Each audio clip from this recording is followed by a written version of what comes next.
Now patrol. I got none. What?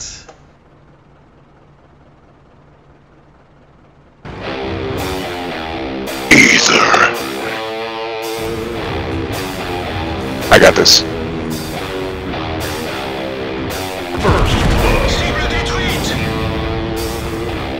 Hey folks, this is ioEther and we're back playing some more World of Tanks. So as you can see, this is Btw I'd in his Cromwell.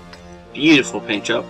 And this is a tier 8 game on Melanovka. It's an encounter battle. Ooh. Anyways, so, thank you all for joining me. And if you want to help support the channel, the best way, as always, is to like any videos you enjoy. And, if you want the channel to grow, the best way to do that is, you know, to send me in your videos and then share them with friends. Because you want all your friends to see how amazingly awesome you are, right? Yep. Besides, I really do want to see other people's games. I love watching the games I get from people that send them in. But I have like maybe 5 or 6 people that send me in games on a regular basis. I'd like to see more of you guys, you know? There's like 100 and some odd, 40 or 60 last night, 100, I don't know. I'll check my subs after this, but anyways. There's a bunch of you guys watching every day. Send me in a video. It doesn't have to be as amazing as you think it has to be. Believe me, I can make it. Wait. Did we just lose a T-49? Or T-39? Whatever, T-43 to drowning? Where did he drown? How did he drown? Am I blind? Oh. Seriously?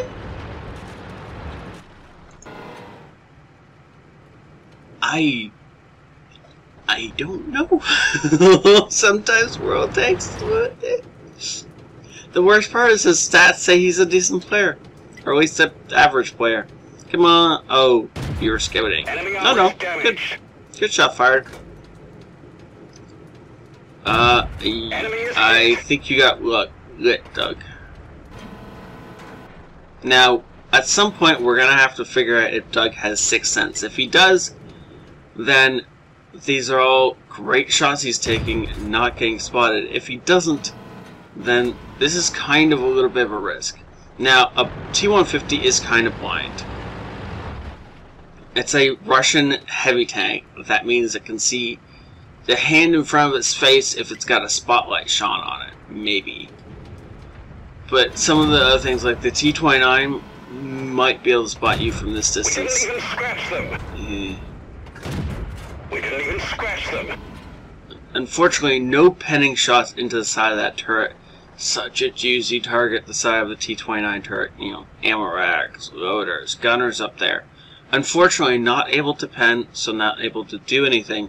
Now, thankfully, our hill push is winning. They are pushing the enemy back slowly but surely. Makes me wonder where the enemy IS-3 is. Because he really needs to be... Ooh! Nice shot on the Rudy. I know you weren't aiming for the Rudy, but that doesn't matter. It was still a nice shot. I wonder where the enemy IS-3 is. He should have been up on top of that hill. He wasn't. And so, because of that, they lost the hill. Now, we got lit, but there isn't really anyone...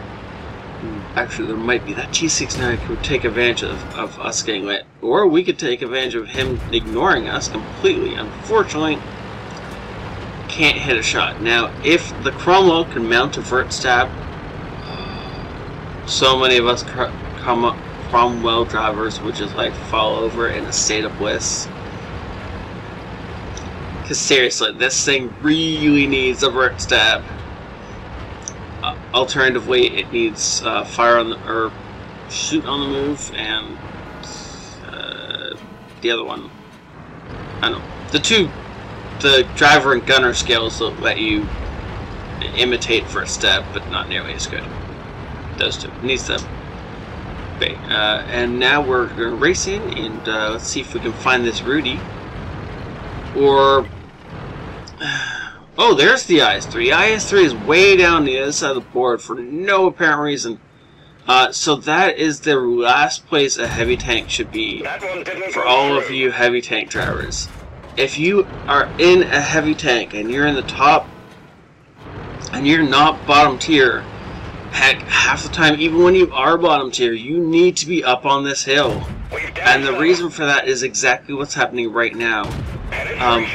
Doug's team is pushing so far into the enemy territory and into the enemy base because of the fact that that I3 wasn't up on the hill. That super Pershing wasn't up on the hill. If those guys had been up there, oh, sadly missed that one now. If those guys had been up on the hill like they were supposed to be, because they're top tier heavy tanks, I don't care. A super Pershing is a heavy tank as far as I'm concerned. It's got the armor and speed of one anyway. Beautiful shot.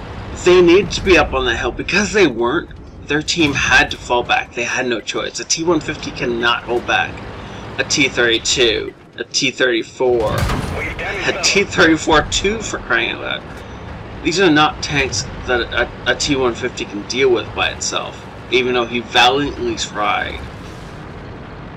Now, unfortunately, we did get hit by a shell from the super Pershing, and we can't get hit by too many more of those. But that's okay. We mostly pushed out this defense. Ooh, sorry, it is kind of early for me right now. We're working the new schedule. I pretty much just woke up and started recording. Beautiful shot, getting it really close to the ridge. You said the whole not having a vert stab thing didn't actually matter. Now, I would like to see Doug use his lock on. This would be a. I'm thinking he actually may have used it right there, and the replay wouldn't show it. But yeah, he's locked on. Oh, that's good. So you can see how the reticle is continually tracking the SU, even though yeah, don't sit in front of him. Whether or not you think he's reloaded doesn't really. GW? Seriously? Okay, so I'm gonna talk about this for a little bit, because that was stupid. So our GW fired a shell at the enemy Su-14-2. Okay? Now, I understand, and I've done it before, firing carefully, well-aimed shots to save an ally. Say from an enemy heavy tank or a TD, never against a light or a medium, but you know, an enemy heavy tank or a TD that has a friendly in a corner or in a bad spot, and you know the friendly is going to die in the next few seconds. And you have two choices at that point in time. You can let the friendly die, and if he's not crucial to your team winning, like he's not a top tier medium tank or heavy tank, or like the most skilled player on your team, or obviously a platoon mate. If he's not any of those choices, then you can just let him die. And 9% of the time, that's what I do. I just let the ally die and then fire the shot, and take the kill after the ally is dead. Then nobody can blame me for team shooting, and I don't risk killing the ally. And sometimes the ally pulls off a miracle and wins his fight. Great, fine, deal. If it's a situation like this, where it's a medium tank or a light tank, or heck, even a heavy, up against something that's so very defenseless, or it's a light tank or even a medium tank on the enemy team that I'm aiming at, I never, ever, ever fire the shot while the friendly is alive and kicking. The reason for that is very simple. First off, this Su-14-2 had no chance in the world of killing Doug.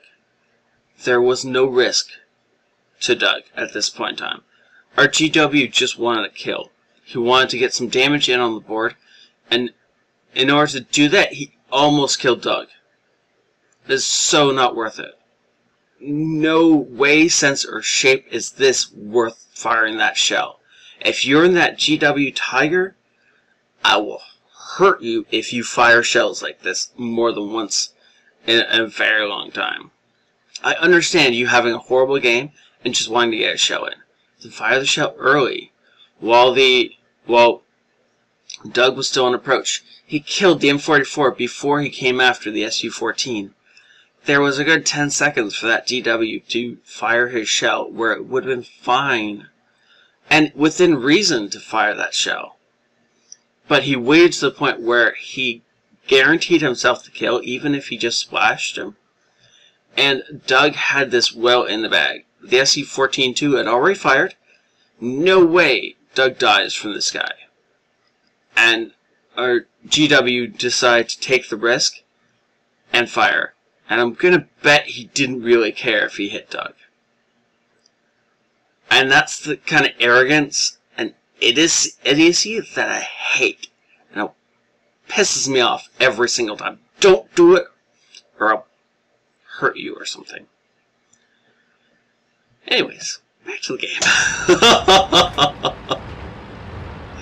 Now we're past my little rant.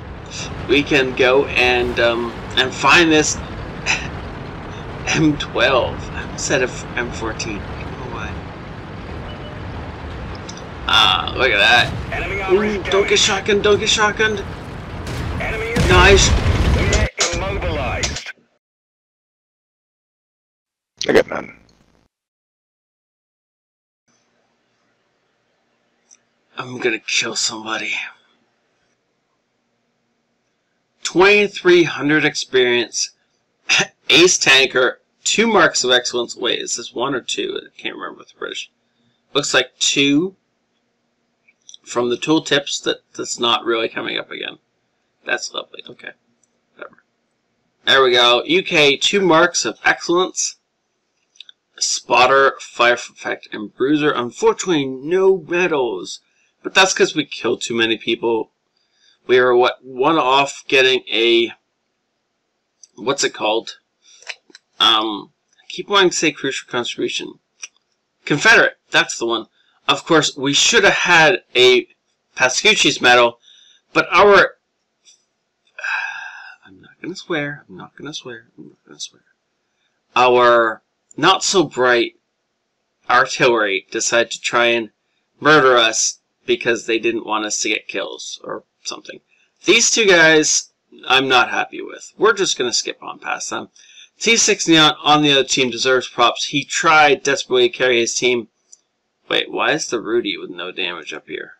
Ooh, look at that. Okay, well, he deserves some props too. He definitely helped support his team like he should have, but Doug is by far the star of this particular show. Look at that. Beautiful. That's about 5,000 damage caused between his spotting and his actual damage dealt. Beautiful, beautiful job. Thank you so much, Doug, for saying this in. Thank you all for watching. Have a great night. And remember, when playing artillery, never ever fire near a friendly unless it's at a slow-moving tank that has the possibility of killing the friendly.